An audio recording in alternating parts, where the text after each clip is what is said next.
बानी पीटीआई की तोशाखाना 2 में जमानत हुई और एक ऐसे वक्त में हुई कि जिस वक्त मुज़ाकरात की बात हो रही है, कोई डील की बाज़गश भी सुनाई दे रही है, तो क्या मुज़ाकरात का नतीजा है कि अब कोई रिलीफ मिल रहा है पाकिस्तान तहरीक इंसाफ को या बानी पीटीआई को? देखिए, हमारा जो है ना सारा सिलसिला वो है कॉन्स्पिरेसी ओरिएंटेशन के ऊपर डिपेंड होता है। तो उसके ऊपर जो है वो मामला इस तरह से किया जाता है कि हर चीज जो है वो साजिश में जोड़ दी जाती है। ये बड़ा सिंपल सा, जो आज बेल होनी है, ये तो बेल बिल्कुल 100% होनी इसलिए थी कि इमरान खान साहब रोशा खन्नट दो जिसको केस कहते हैं, उसमें FIA वाला जो केस है, उसमें मेन एक्यूज नहीं है, उसमें मेन एक्यूज बीबी साहब है। तो क्योंकि बुशरा बीबी की बेल ऑलरेडी हो चुकी है, वो उनका भी केस जो है मेरिट पे बेल हो गई है। तो इसलिए इमरान खान साहब की बेल उस केस में रिजेक्ट होने का सवाल ही नहीं पैदा होता। तो रूल ऑफ कंसिस्टेंसी जो होता है वो उसमें ये होता है कि जो मेन एक्यूज की बेल हो जाए, तो फिर जो को एक्यूज है उनकी तो बेल होनी होती है। सो लीगली इट्स खासी वेरी लॉजिकल सिंपल बात है आपकी फैसल चॉइस साहब, लीगल बिल्कुल दुरुस्त फरमा प्रिंसिपल रहे हैं जिसको आप कि उसमें मेन एक्यूज तो बुशरा बीबी थी और जब उनको जमानत मिल गई तो फिर बानी पीटीआई की जमानत तो होनी थी। बिल्कुल, ये बड़ा वैलिड पॉइंट है आपका। तो सर, इसके बाद बरियत तो बानी पीटीआई की अभी नहीं होती हुई नजर आ रही है। आप देख रहे हैं कि 190 मिलियन पाउंड केस है और अल्टीमेटली वहां पर भी जो है वो कंक्लूड तो हो रहा है, लेकिन क्या बरियत होती हुई देखते हैं आप? देखिए, वन जो 90 मिलियन अलकायदा ट्रस्ट केस जो है, तो उसमें बुनियादी तौर पे अगर आप प्रोसिक्यूशन का एविडेंस पढ़े, जिसकी बुनियाद पे हम ये कह रहे हैं कि अब बरियत की जो एप्लीकेशन है उसको डिसाइड करें, प्रोसिक्यूशन के एविडेंस में बहुत झोल है। पहली बात तो ये है कि उसमें government of Pakistan as per prosecution evidence NCA में पार्टी नहीं थी, और वो NCA का जो एग्रीमेंट है मलिक रियाज साहब और उनके दरमियान, तो वो जो अगर आप, और वो पब्लिक गेन का केस इसलिए नहीं है कि वो जो पैसे सुप्रीम कोर्ट के अकाउंट में थे, उसके ऊपर 20-22 अरब रुपए का मुनाफा कमा लिया है पाकिस्तानी हुकूमत ने। तो उसमें तो पब्लिक गेन का केस है, पब्लिक लॉस का तो केस है नहीं। तो इसलिए मैं ये कह रहा हूँ कि जो 190 केस में भी अगर आपको कोई चीजें देखेंगे आप मेरिट्स के ऊपर, तो वो भी एक्विटल का केस है, और वो एक्विटल जो है वो भी हो जाएगी।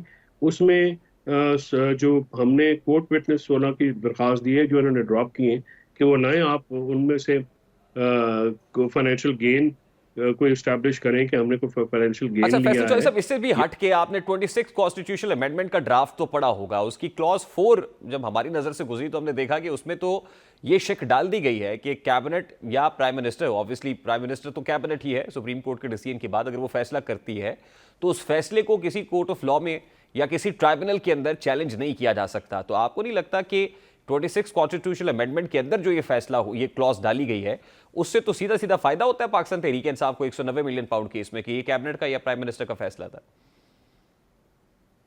ये नैब अमेंडमेंट्स जो लॉ है, ये वो किसी और तनाजुर में नैब का जो अपने खुद अमेंडमेंट जो कि सुप्रीम कोर्ट ने रिस्टोर की है, उसके मुताबिक जो है वो ये फायदा होता है। और जो कैबिनेट के डिसीजन है या जो बॉडीज हैं, वो नैब उनकी तहकीकात नहीं कर सकता है। तो 190 मिलियन का क्योंकि कैबिनेट का डिसीजन है, तो इसके ऊपर ही जो हमारे एक्विटल एप्लीकेशन है, बरियत की जो दरखास्त है, उसमें मेन ग्राउंड तो हमारा ये भी है, क्योंकि आर्टिकल 5 के तहत तमाम इदारे, तमाम लोग जो हैं वो मुल्क के कानून को जो है किसी को ये तो बड़ा मेजर गुजारा ग्राउंड किसी। होना चाहिए सर। आप देखिए ना, नैब अमेंडमेंट के बाद बहुत सारे लोगों के केसेस माफ हो गए, तो ये तो बड़ा मेजर ग्राउंड होना चाहिए पीटीआई लीगल टीम का कि इसके बाद तो ये केस खड़ा ही नहीं हो सकता। जी, आपका ख्याल है कि इमरान खान के खिलाफ लीगल केसेस हैं? ज़ाहिर है इमरान खान के खिलाफ पॉलिटिकल केसेस हैं। तो पॉलिटिकल बुनियाद पे जो केसेस बनते हैं वो तो पॉलिटिकली रिजॉल्व होंगे ना। वो लीगल बुनियाद पे कोई ABCD का केस तो है नहीं कि तो वो तो फैसल चौधरी साहब, उन्होंने फिर तो ज़ाहिर है बात खत्म इसको। हो गई ना। फिर तो देखिए, फिर तो किसी केस के अंदर जमानत होना, तो ये तो कब लीड टू बरियत तो हो ही नहीं सकता कभी भी। 190 मिलियन, वो कहते हैं ना, एक और दरिया का सामना था मुनीर मुझको, मैं एक दरिया के पार उतरा तो मैंने देखा 190 से निकलेंगे तो मिलिट्री कोर्ट ट्रायल तैयार हो जाएगा। तो फिर इसका मतलब यह है कि ब्रीदिंग स्पेस या बरियत तो तब होगी ना कि जब कबूलियत होगी। तो क्या कबूलियत का वक्त है पीटीआई के लिए? देखिए, कबूलियत का वक्त तो ज़ाहिर है अल्लाह ताला के यहाँ पे हर वक्त होता है, और जब कभी किसी को कबूलियत होनी हो वो हो जाएगी। तो लेकिन ये जो दरिया है, अगर कोई एक दरिया की नहीं, हम बहुत सारे दरिया पार कर चुके हैं पिछले 1.5 सालों में। 18 महीने की सीरी है इमरान खान साहब की, एक लंबी सीरी है। एक गैर मैं कहता तो बेबुनियाद और झूठे और लग केसेस में उनको अंदर रखा गया। बेगम साहब ने 9 महीने की सीरी जो है वो बर्दाश्त की है। तो ये सारे मामला जो है ये हमारी नज़र में है। आप बरियत पे जो है वो कौम फिक्रमंद ना हो। इंशाल्लाह इमरान खान साहब जो है तमाम केसेस में सुरखरू होंगे, नहीं सर, रिहा देखिए होंगे। सुरखरू तो तब होंगे ना, जैसे आपने कहा ये तो पॉलिटिकल केसेस हैं, इसमें तो लीगल ग्राउंड्स की तो आप बात ही नहीं कर रहे। तो क्या पीटीआई की लीगल टीम या बानी पीटीआई कन्विंस्ड है अब कि अगर सुरखरू होना है तो फिर मुज़ाकरात से ही होना है, फिर एस्टैब्लिशमेंट से बातचीत करनी पड़ेगी, और वो हो रही है? देखिए, हमने लीगल रिकोर्स जो है उसको कभी झुटलाया नहीं है, और हमने अदालतों से ही अपनी फाइट की है, और अदालतों से ही हमें हमें रिलीफ मिला है। तो हम एक पॉलिटिकल पार्टी हैं, पॉलिटिकल पार्टी मुज़ाकरात तो करती है, मुज़ाकरात से इनकार तो नहीं है। मुज़ाकरात जो है वो तो पहले भी किए गए, मई 2022 में भी किए गए जब पीडीएम की हुकूमत थी।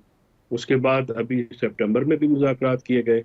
लेकिन हमारी शिकायतें हैं, वो हमारी बड़ी जायज़ जी। शिकायतें हैं कि 2 साल में आप 2 जलसे हमें करने दिए, उसके बाद हमारे जो सारे कायदीन और आप कारकुनान है में रख दिया जाता है। तो और एक मुसलसल रियासती तशद्दुद का और जबर का सामना है हमारी पार्टी को, हमारे वो वर्कर्स को। 1.5 साल हो गया है। आपने 9 मई के केसेस में 109 के मुलजमान को बना के जो है वो यास्मीन राशिद, शाह महमूद कुरैशी, चौधरी एजाज साहब, महमूद रशीद और उमर सीमा समेत कितने लोग हैं उनको रखा हुआ है, और उनका कोई बेले नहीं दे रहे। तो ये बातें तो देखे ना, ये हम सारे लोग जो है पाकिस्तानी हैं। आप, मैं, लॉ एनफोर्समेंट एजेंसीज, ये कोई इसराइल और गजा की जंग थोड़ी है। आखिर तो फैसल सबको चौधरी इसको साहब, 9 मई जिस पर इस्टेब्लिशमेंट में ना सिर्फ गमो गुस्सा है बल्कि इस्टेब्लिशमेंट उसकी विक्टिम नजर आती है स्टेटमेंट्स में, तो आपको लगता है ये जो मुतालबात आपने रखे हैं सामने, 3 मुतालबात हैं, वो इस्टेब्लिशमेंट मान लेगी? देखिए, 9 मई तो होक्स है ना। 9 मई तो पिन किया जा रहा है। 9 मई में आपने जो, हमने तो ये कहा है कि आप जुडिशल कमीशन बनाए, इंडिपेंडेंट जुडिशल कमीशन बना दें, उसमें वो भी अपना वर्जन दे दें, हम भी वर्जन दे दें। खान साहब ने कल भी कहा है कि अगर हमारी पार्टी को बदला उसमें मुलव्वस हुआ तो हम उनको पार्टी में बिल्कुल नहीं, देखिए ना नहीं सर, रखेंगे और मुज़ाकरात तो निकाल। आप कर रहे हैं, मैं ये कह रहा हूं क्या इस्टेब्लिशमेंट इस पे एक कदम पीछे हटने को तैयार है? देखिए, मुज़ाकरात मैं तो नहीं कर रहा। मैं तो उस मुज़ाकराती टीम का हिस्सा नहीं हूँ। मैं तो वो जो उस मुज़ाकरात को लीड कर रहे हैं हमारी तरफ से, अली अमीन गंडापुर साहब है। उस तरफ से कौन आता है या वहाँ का मुतालबा क्या आता है, वो जब भी आएगा हम आपके सामने रखेंगे। ज़ाहिर है हम वहाँ से कुछ चीज़ छुपा तो नहीं सकते। हमारे जो एहतजाज है वो ना मौखर हुआ है ना कैंसिल हुआ है, वो बिल्कुल ऑन है, और परसों से हमारे काफिले पहुंचना शुरू हो जाएंगे नहीं, इंशाल्लाह। और हम गंडापुर एक साहब के भरपूर रवैये एहतजाज। में जो लचक है और रिपोर्ट हो रही है एपेक्स कमेटी इजलास के अंदर उनका एटीट्यूड हो, या फिर बानी पीटीआई से मुलाकात के बाद गुफ्तगू हो, तो उससे तो लगता है कि कहीं ना कहीं शायद गंडापुर साहब ये महसूस कर रहे हैं कि दिस इज़ द टाइम कि जब पीटीआई को के लिए प्रोडक्टिव हो सकते हैं मुज़ाकरात। तो आप भी ऐसा ही महसूस कर रहे हैं कि पीटीआई के लिए ये जो राउंड ऑफ डिस्कशन है या ये वाला जो स्पेल है ये प्रोडक्टिव होने जा रहा है? देखिए, पाकिस्तान के लिए प्रोडक्टिव होना चाहिए। ये बात पीटीआई सेंट्रिक नहीं है, ये इमरान खान सेंट्रिक नहीं है। इमरान खान साहब ने कभी अपनी बात की नहीं। ये पाकिस्तान का मामला है। We may not like the Caesars but we all love Rome more. तो ये पाकिस्तान की बात है। आपका पाकिस्तान है, मेरा पाकिस्तान है, लॉ इन्फोर्समेंट एजेंसीज का पाकिस्तान है, फौज का पाकिस्तान है, सियासी जमातों का ये पाकिस्तान है। तो पाकिस्तान के लिए बात होनी है। पाकिस्तान को आगे लेके जाना है तो पॉलिटिकल रिकोर्स तो करना पड़ेगा ना, एंगेजमेंट्स तो करनी पड़ेंगी। पाकिस्तान की सबसे बड़ी पॉलिटिकल पार्टी है और सबसे बड़ा लीडर है इमरान खान, जो कि जेल के अंदर से भी इलेक्शन जीता है। सर, उसको गंडापुर आप, साहब की आप और इग्नोर। बैरिस्टर गौहर साहब की एक मुलाकात रिपोर्ट हो रही है, और ये बड़ी अहम शख्सियत से मुलाकात बताई जाती है। ये किससे हुई है सर मुलाकात, और इस मुलाकात का एजेंडा क्या था आज सर? मुलाकात आज भी हुई है। नहीं नहीं सर, बैरिस्टर गौहर की और अली अमीन गंडापुर साहब की कोई हाई लेवल मुलाकात किसी आला शख्सियत से हुई है, मुज़ाकरात के कॉन्टेक्स्ट में मैं पूछ रहा हूँ। तो इस मुलाकात का एजेंडा क्या है सर, और ये शख्सियत तो हुकूमती है, या दायरा हुकूमत से तो आप मुज़ाकरात नहीं करेंगे? हम तो मुज़ाकरात वो उनसे करेंगे जहाँ पे ताकत का मंबा है। हुकूमत ताकत का मंबा है तो हुकूमत से हो जाएंगे, कोई और ताकत रखता है तो उनसे हो नहीं, जाएंगे। हम तो हुकूमत को तो मुज़ाकरात आप लेजिटिमेट जाहिर। हुकूमत समझते ही नहीं है ना सर। जी। हुकूमत की तो लेजिटिमेसी के ऊपर सवाल है ना, आप तो हुकूमत की लेजिटिमेसी को मानते ही नहीं है। हाँ, लेजिटिमेसी को, हम हुकूमत को, ये फॉर्म 47 की हुकूमत है, हम इसकी लेजिटिमेसी को बिल्कुल नहीं मानते हैं, और हम इस पे इसको तस्लीम करने को भी तैयार नहीं है। और लेकिन ताकत, आपने कहा मुज़ाकरात कहाँ पे होंगे, तो उसका जवाब इमरान खान साहब ने जो दिया है, नहीं, ये जो हालिया मैंने वो मुलाकात रिपीट हुई है किया है सर, कि मैं इसका पूछ रहा हूँ, ये मुलाकात किससे हुई है और इस मुलाकात का एजेंडा क्या था, और इस पे कोई ब्रेक थ्रू हुआ अभी बता देंगे आपको, जब वक्त आएगा बता है? देंगे, इतनी जल्दी हमें भी नहीं है। तो सर ये 24 नवंबर से पहले पहले को मामला मैच्योर हो जाएंगे आपको लगता है, या नहीं निकलना पड़ेगा फिर ही जाके दाल गलेगी? तो मुझे लग रहा है कि इमरान खान साहब की रिहाई की सेलिब्रेशन होंगी उनके, हम उनकी लीड में जो है इंशाल्लाह रिहाई जो है वो 24 से पहले मुझे नजर आ रही है।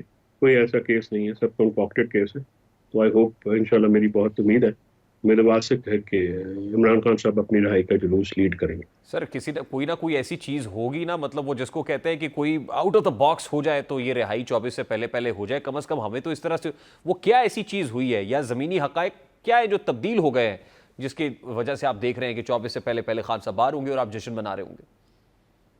पीटीआई के पास ये कैपेबिलिटी है और एबिलिटी है कि वो बॉक्स ही आउट कर देते हैं। तो we will and we have outstayed the boxes. तो देखते हैं कि क्योंकि हमारे पास अवाम की मैंडेट है, अवाम हमारे साथ है, और अवाम के ताकत के जोर के ऊपर और आइन और कानून के दायरे में रहते हुए इंशाल्लाह हर काम होगा। अच्छा, लास्टली सर, इस्टेब्लिशमेंट तो तब्दील नहीं हुई, इस्टेब्लिशमेंट तो वही है, चेहरे भी वही हैं, हुकूमत में बैठे हुई शख्सियात भी वही हैं, उन्हीं के साथ बैठे भी होते हैं गंडापुर साहब। तो ये कहीं ये जो इंटरनेशनल इस्टेब्लिशमेंट की तब्दीली है, आप देख रहे हैं कि सफारती हल्के एक्टिव हुए हैं और वहां से पीटीआई को सपोर्ट मिल रही?